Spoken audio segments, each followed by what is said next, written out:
नमस्कार दोस्तों, मैं राजीव आप सभी का स्वागत करता हूँ आपके अपने यूट्यूब चैनल जीके महाकुंभ में।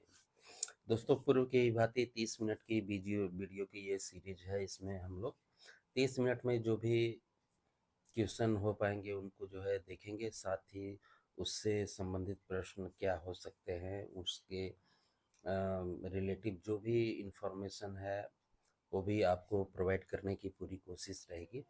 तो शुरू से लेके लास्ट तक वीडियो को ज़रूर देखिएगा और पसंद आए तो चैनल को लाइक सब्सक्राइब ज़रूर कीजिएगा। तो चलिए स्टार्ट करते हैं आज की 30 मिनट की सीरीज को। तो हमारे 1410 प्रश्न कंप्लीट हो चुके हैं। अगर आपने इसके पहले की वीडियोस नहीं देखे हैं तो आपको आरपीएससी लाइब्रेरियन की सीरीज मैंने बना दी है, वहाँ से आप जाके प्लेलिस्ट में देख सकते हैं। साथ ही वन लाइनर क्वेश्चन 4000 जो है कंप्लीट है। वन लाइनर राजस्थान जीके के नाम से सॉरी राजस्थान लाइब्रेरियन के नाम से मैंने बना दिया है, उसे भी आप ज़रूर विजिट कीजिए। राजस्थान की तैयारी कर रहे हैं तो राजस्थान जीके भी चैनल पे डेली अपलोड हो रहा है, उसे भी आप ज़रूर देखिए।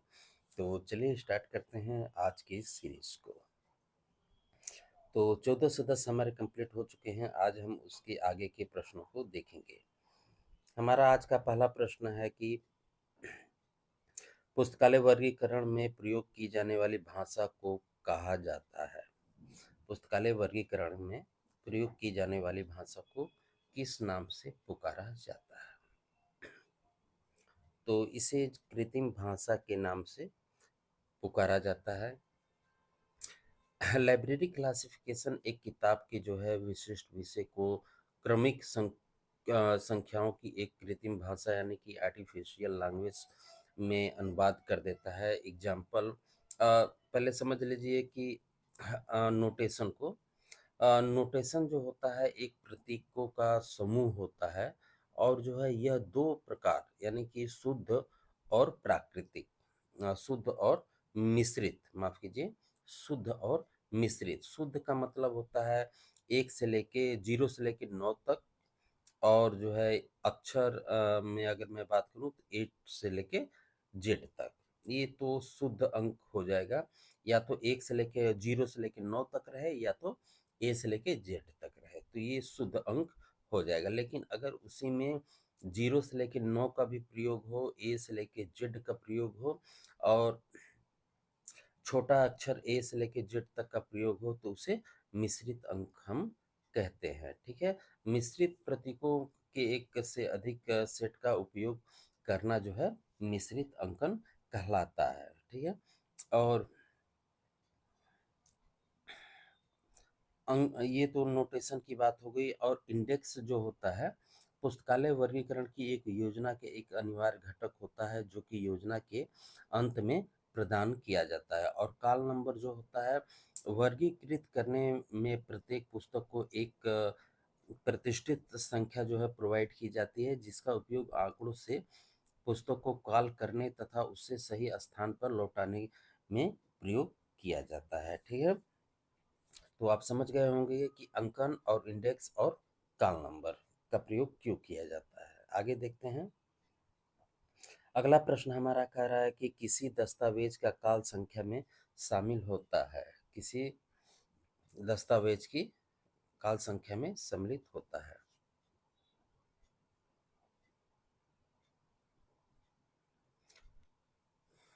तो वर्ग संख्या जो है शामिल होती है। ऑप्शन ऑप्शन सी होना चाहिए। कमेंट करके जरूर बताइएगा कि ऑप्शन सी होगा कि बी होगा। ऑप्शन सी होगा मेरे ख्याल से, क्योंकि काल नंबर जो होता है ऑप्शन बी ही होगा। ऑप्शन बी होगा। काल नंबर एक अल्फा न्यूमेरिकल कोड होता है जो कि विशिष्ट रूप से किसी लाइब्रेरी के संग्रह में किसी पुस्तक के स्थान पर की जो है पहचान करता है। और काल नंबर आमतौर पर पुस्तक की रीढ़ की पे जो है चिन्हित किए जाते हैं और लाइब्रेरी के संग्रह सूची के संख्याओं के साथ जो है ये मेल खाते हैं। ठीक है दोस्तों, इसका राइट आंसर जो है ऑप्शन सी है। ठीक है, ऑप्शन सी है।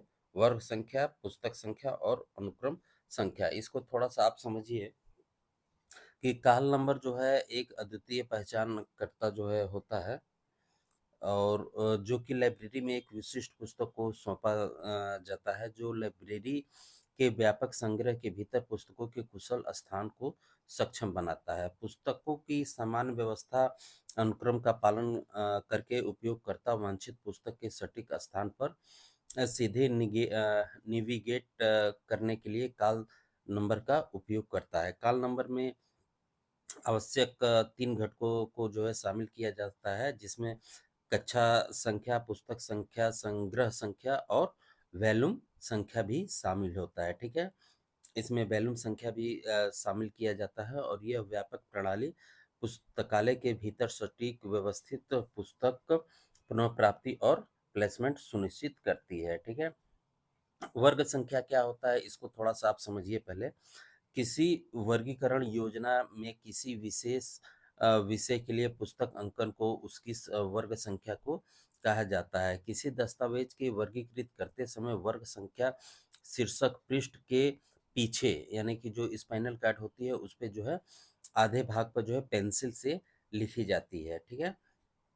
और पुस्तक संख्या क्या होती है, तो डॉक्टर रंगनाथन के अनुसार किसी पुस्तक की पुस्तक संख्या एक प्रतीक है जिसका उपयोग उसी अंतिम श्रेणी वाली अन्य पुस्तकों के साक्षेप उसकी स्थिति को ठीक करने के लिए किया जाता है। एक ही विषय की अलग-अलग पुस्तकों की जो है कक्षा संख्या एक ही होगी, लेकिन पुस्तक संख्या जो है अलग-अलग हो जाती है, ठीक है?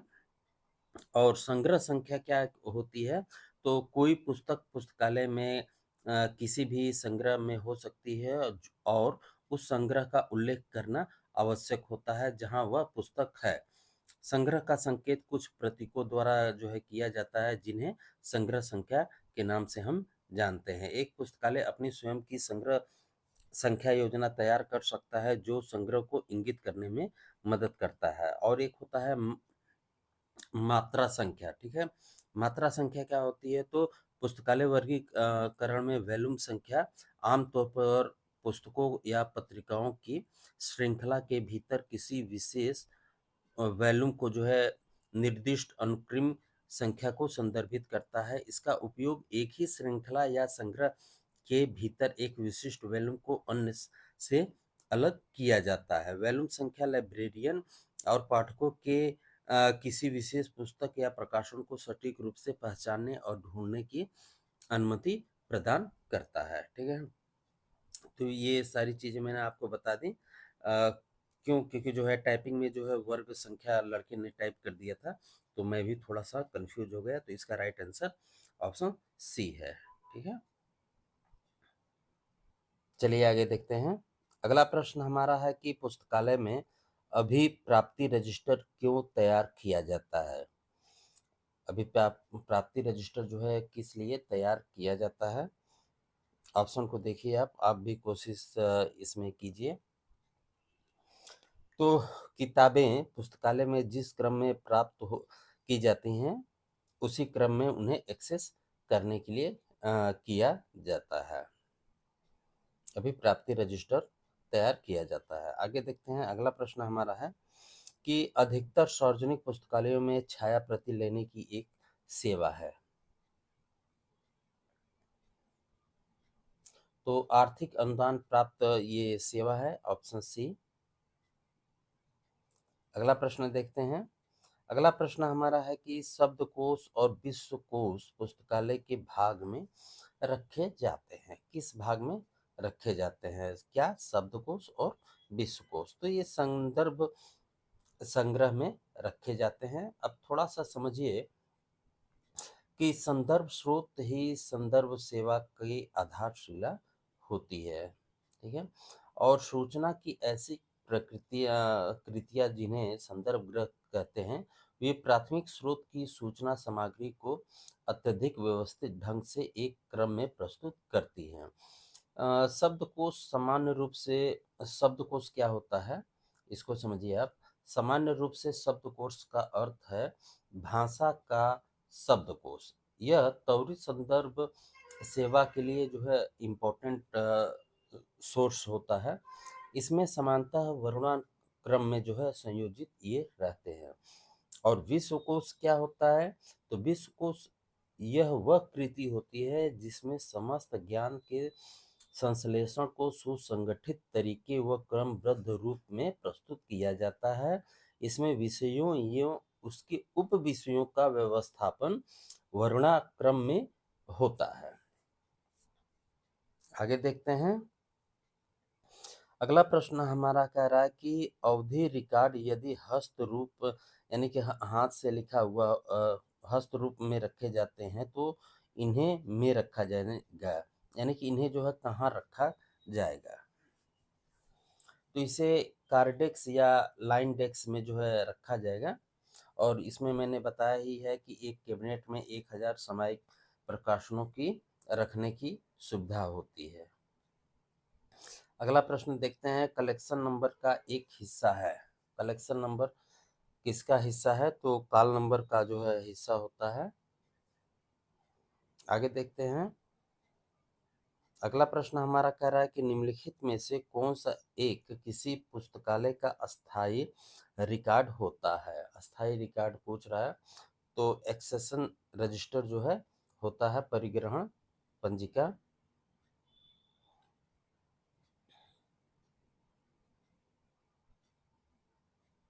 आगे देखते हैं। अगला प्रश्न हमारा कह रहा है कि अधिग्रहण संगठन को जानने की गतिविधि और ज्ञान के उपयोग को किस रूप में जाना जाता है?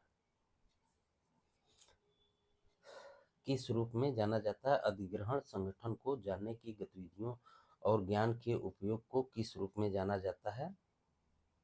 तो अनुभूति के रूप में जो है जाना जाता है।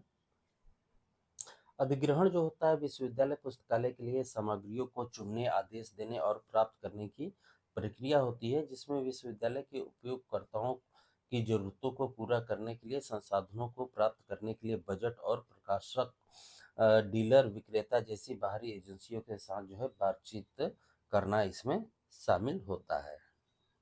आगे देखते हैं। अगला प्रश्न है कि पुस्तकालय योजना में संख्याओं को किसके द्वारा अभिकल्पित और संपोषित किया जाता है? तो तकनीकी अनुभाग के द्वारा जो है किया जाता है। अगला प्रश्न देखते हैं। अगला प्रश्न हमारा है कि कोलेशन और श्रेमिंग इनमें से किस अनुभाग का कार्य है? तो ये परिसंचरण अनुभाग का ये कार्य होता है। Sorry sorry sorry sorry sorry sorry, परिसंचरण का नहीं होता है। ये अनुरक्षण अनुभाग का कार्य होता है। अनुरक्षण अनुभाग का कार्य होता है। दोस्तों थोड़ा जल्दी जल्दी बोलने में इधर उधर हो जाता है, उसके लिए माफ़ी चाहूँगा। तो ये अनुरक्षण का कार्य होता है, यानी कि मेंटेनेंस सेक्शन का कार्य है कोलेक्शन और सेविंग करना। आगे देखते हैं। अगला प्रश्न हमारा है कि भंडार सत्यापन जो है किसकी विधि है? भंडार सत्यापन किसकी विधि है? तो ये अनुरक्षण अनुभाग का ही कार्य होता है। पुस्तकालय में बिना व्यवधान के भंडार सत्यापन की विधि के लिए जो है रंगनाथन महोदय के द्वारा जो है इसके कुछ नियम भी बताए गए थे। और सत्यापन के लिए जो है मुख्यतः जो है सेल्फ सूची का हम उपयोग करते हैं। सेल्फ सूची पुस्तकालय के सेल्फ पर रखी गई पुस्तकों की स्थिति को दर्शाता है। अगला प्रश्न हमारा है किसी प्रलेख का अधिग्रहण कार्य है? किसी प्रलेख का जो है अधिग्रहण कार्य है? तो चयन, खरीद तथा परिग्रहण, ऑप्शन डी। अगला प्रश्न है यूनियन सूची का अभिलेख है। यूनियन सूची किसका अभिलेख है?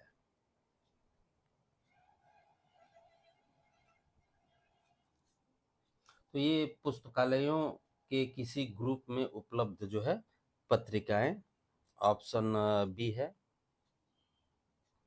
ऑप्शन बी इसका राइट आंसर है।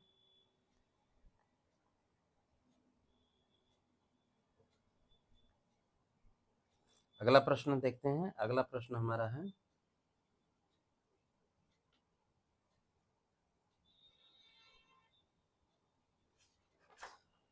किसी पुस्तकालय के पते की तरह है और पता करता है कि पुस्तकालय में वह पुस्तक कहाँ है, कहाँ पर स्थित है। तो कॉल नंबर के द्वारा जो है इसे पता किया जाता है।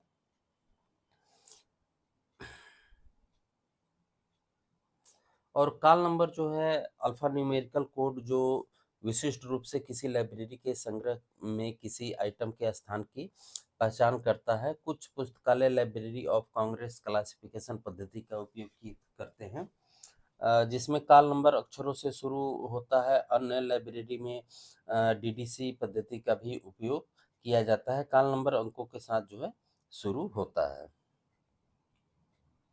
आगे देखते हैं।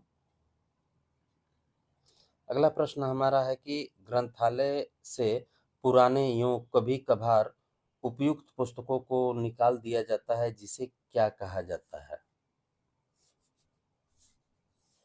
क्या कहा जाता है? तो वेडिंग आउट जो है कहा जाता है, ऑप्शन बी। अगला प्रश्न हमारा है, ग्रंथालयों में पुस्तकों को सुव्यवस्थित करने के लिए कौन सी तकनीक या तरीका हमेशा जो है सहायक होता है? सहायक होता है। तो विषय जो है यानी कि सब्जेक्ट जो है सबसे माना फेमस माना जाता है। अमेरिकन लाइब्रेरी परंपरा के अनुसार जो है पुस्तकों की व्यवस्था के लिए डीडीसी प्रणाली का उपयोग करती है। प्रत्येक पुस्तक जो है एक काल नंबर विषय के आधार पर वर्गीकृत किया जाता है और संख्या के अनुसार लाइब्रेरी शेल्फ पर रखा जाता है, न कि शीर्षक से। आगे देखते हैं। अगला प्रश्न हमारा कह रहा है कि निम्नलिखित में से एक ग्रंथालय में रखरखाव प्रचालन नहीं है कह रहा है।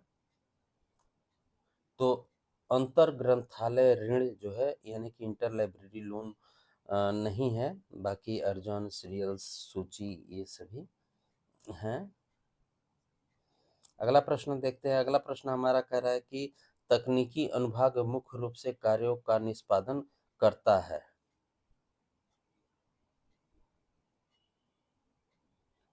क्या काम करता है? तो वर्गीकरण या सूचीकरण का कार्य जो है करता है, ऑप्शन ए। अगला प्रश्न है, पुस्तक के काल संख्या का अर्थ बताइए। पुस्तक के काल संख्या का अर्थ जो है बताना है। तो इसमें पुस्तक संख्या और कक्ष संख्या दोनों होता है। तो इसका राइट आंसर ऑप्शन सी होगा। अगला प्रश्न है, पुरानी पुस्तकों के आहरण की विधि को कहा जाता है। पुरानी पुस्तकों के आहरण की विधि को कहा जाता है। आहरण जो है खतरनाक शब्द है, मतलब हिंदी है, विड्रॉल कहा जाता है। तो ये छटनी को कहा जाता है, वीडिंग आउट मैंने बताया ही, ऑप्शन डी। अगला प्रश्न देखते हैं। सेल्फ सूची का मुख्य प्रयोग किया जाता है। सेल्फ सूची का प्रयोग जो है क्यों किया जाता है? तो स्टॉक वेरिफिकेशन में किया जाता है। अगला प्रश्न है, बे स्पीकिंग संज्ञा का संदर्भ है। बी स्पीकिंग होना चाहिए। तो ये पुस्तकों के आरक्षण से रिलेटिव है, ऑप्शन ए इसका राइट आंसर है। रिजर्वेशन ऑफ बुक यानी कि पुस्तकों का आरक्षण से रिलेटिव है। आगे देखते हैं। अगला प्रश्न हमारा कह रहा है कि अभिग्राही पुस्तकालय अध्यक्ष प्राप्ति क्रमांक देता है जो डैश सहायक होती है। किसमें सहायक होती है?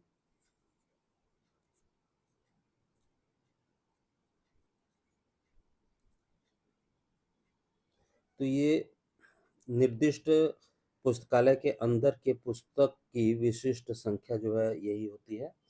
तो राइट आंसर जो है इसका ए होगा, यानी कि unique number for a book inside a predictors library.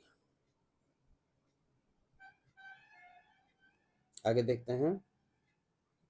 अगला प्रश्न हमारा कह रहा है कि सी सॉरी, जीओसी पुस्तकालयों को यह सुनिश्चित करने में सहायक होती है। जीओसी पुस्तकालय को यह सुनिश्चित करने में सहायक होती है।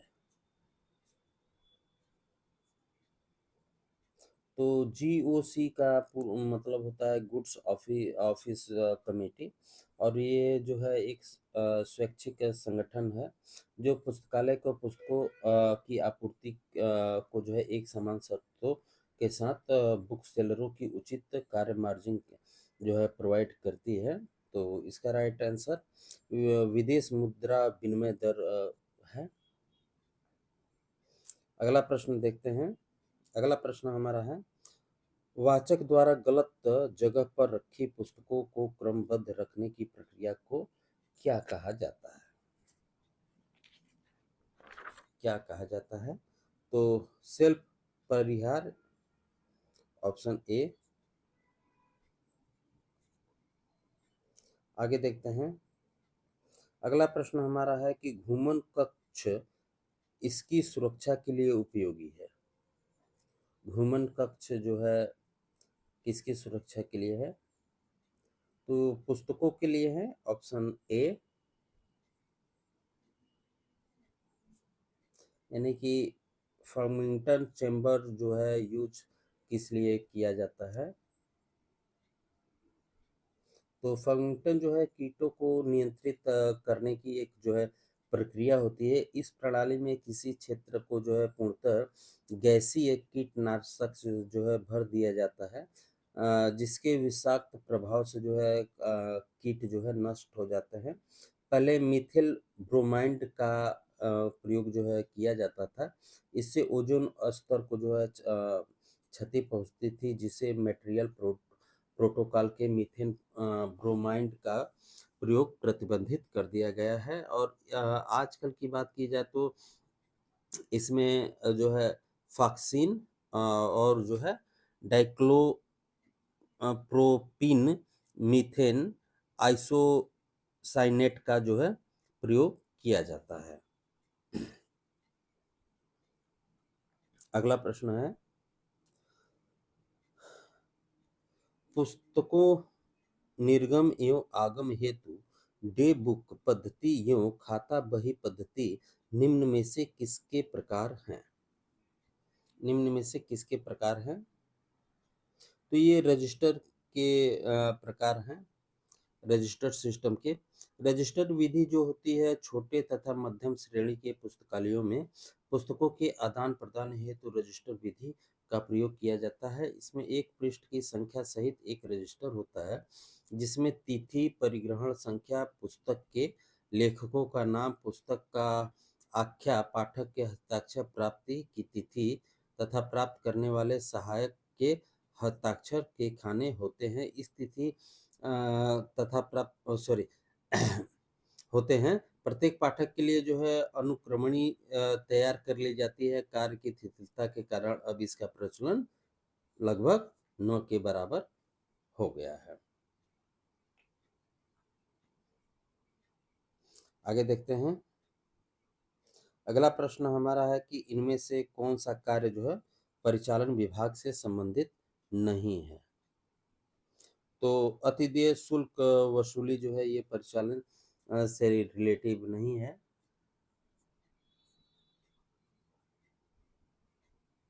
आगे देखते हैं। अगला प्रश्न हमारा है कि चमड़े का उपयोग जल्दसाजी की सामग्री के रूप में होता है, जिसमें सबसे मजबूत चमड़ा किसका होता है? तो भेड़ का होता है सबसे ज्यादा मजबूत चमड़ा।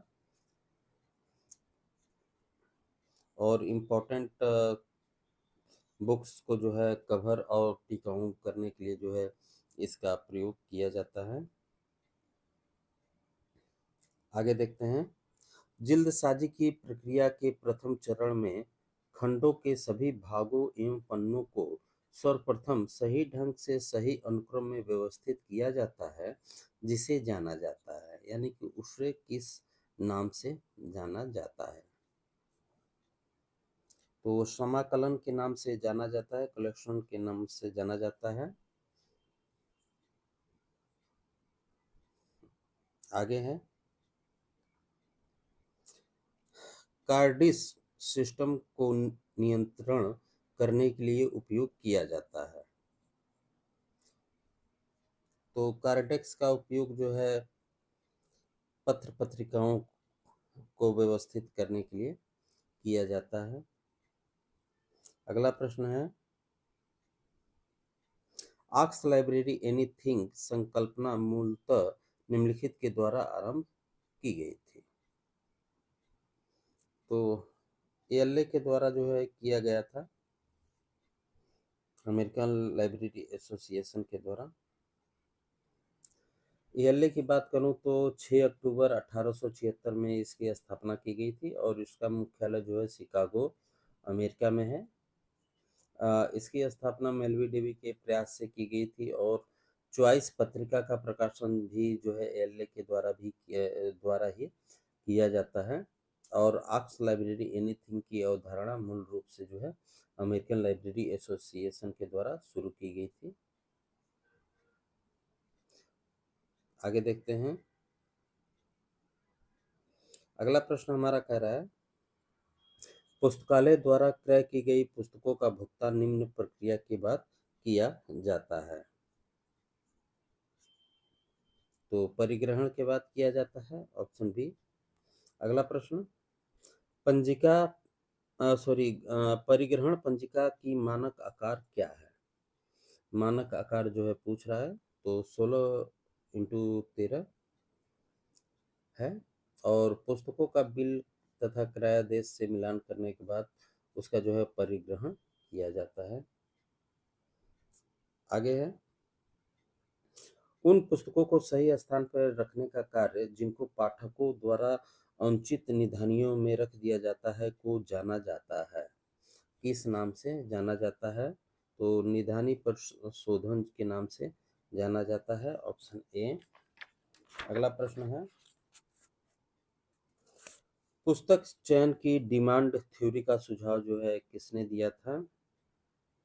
तो मैक कॉल्विन के द्वारा जो है डिमांड थ्योरी का सुझाव दिया गया था और 1925 में बुक सिलेक्शन की अपनी डिमांड और सप्लाई थ्योरी के आगे को बढ़ाया। वे कहते हैं कि यानी कि मैककॉल्विन के अनुसार जो है किताबें अपने आप में कुछ भी नहीं हो सकती हैं जबकि उनको मांग के द्वारा जो है सेवा प्रदान न की जाए। पुस्तक चयन मांग से संबंधित अधिक से अधिक परिणामी और संभव सेवा है। आपूर्ति शब्द अपने सभी किस्मों में जो है पाठक सामग्री की उपलब्धता को संदर्भित करता है। आगे देखते हैं। अगला प्रश्न है, इनमें से किसने पुस्तकालय के लिए पुस्तकें चुनने का सिद्धांत तैयार नहीं किया है?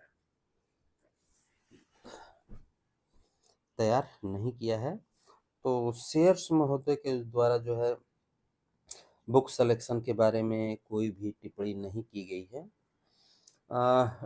ड्यूरी बुक सिलेक्शन का सिद्धांत जो है 1930 में आया था और एएलए द्वारा प्रकाशित अपनी पुस्तक बुक सिलेक्शन में अपने सिद्धांतों का वर्णन किया था और इस सिद्धांत के अनुसार जो है यूजर द्वारा मांगे जाने पर चयनित सामग्री को अविलंब प्राप्त कराया जाना चाहिए। पुस्तक चयन में यूजर की आवश्यकताओं की जानकारी होनी चाहिए थी।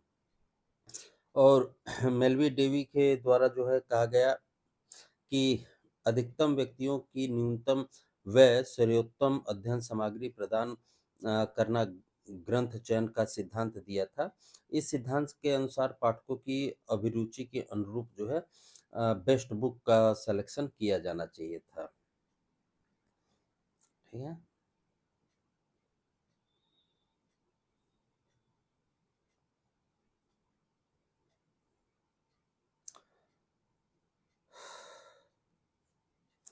और मैक कॉल्विन ने तो आपका स्टेटमेंट मैंने बता ही दिया था। उन्होंने अपनी डिमांड सप्लाई थ्योरी में कहा था कि किताबें अपने आप में कुछ नहीं है, उसके पास सफ़ेद कागज से ज़्यादा और कोई उस बुक का मतलब नहीं रह जाता कि आप उसे सेवा के अनुरूप नहीं देते हैं। आगे देखते हैं। अगला प्रश्न कह रहा है, रंगनाथन द्वारा पुस्तकालय की इमारत में प्रत्येक पाठक को कुल कितनी जगह देने की सिफारिश की गई है? प्रत्येक पाठक को कह रहा है। तो रीडिंग रूम के बारे में बात हो रही है। तो रीडिंग रूम जो है सामान्य संग्रहकार और विषय खंडों के पास जो है होना चाहिए। गहन अध्ययन और सामान्य पाठक दोनों के लिए ये व्यवस्था सुविधाजनक होना चाहिए। 25 वर्ग फुट के हिसाब से यहाँ एक समय में कम से कम 50 से 75 पाठकों के लिए स्थान उपलब्ध होना चाहिए। ठीक है, तो इसका राइट आंसर है ऑप्शन बी। अगला प्रश्न देखते हैं। अगला प्रश्न हमारा है, उपयोगकर्ताओं और दस्तावेजों के साथ पुस्तकालय की त्रिमूर्ति में कौन शामिल है? कौन शामिल है?